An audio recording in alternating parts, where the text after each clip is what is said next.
शक्तीपीठ महामार्ग हा सांगली कोल्हापूर जिल्ह्यामधून जात आहे। निश्चितपणानं हा महामार्ग कुठून कशा पद्धतीनं जाणार आहे याची रूपरेषा अजून राज्य सरकारकडून फायनल झाल्याचं दिसून येत नाही।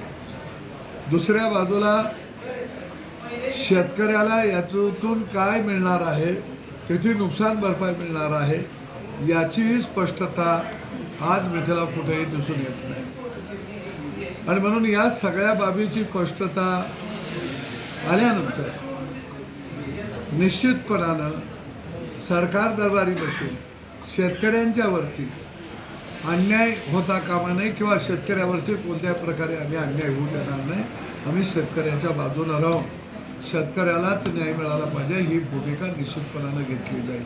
परंतु जोपर्यंत सरकारची भूमिका स्पष्ट होत नाही, सरकारकडून जोपर्यंत या बाबतीतले जे काही कायदेशीर बाबी आहेत त्या समोर येत नाही, तोपर्यंत पाराचा कावळा करत बसण्यात काही अर्थ आहे असं मला वाटत नाही।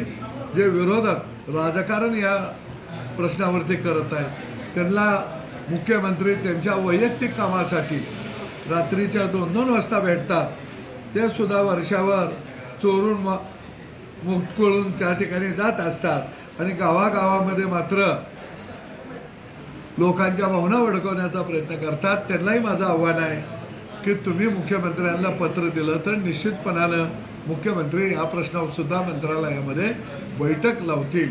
आणि म्हणून मला वाटतं की हा प्रश्न शेतकऱ्याला समन्वयातून शेतकऱ्यांच्याबरोबर चर्चा करून ज्यावेळी हा प्रश्न पुढे येईल त्यावेळी सोडवण्याच्यासाठी आम्ही निश्चितपणानं शेतकऱ्यांच्या पाठीशी आहोत आणि सरकारबरोबर आम्ही संवाद करू।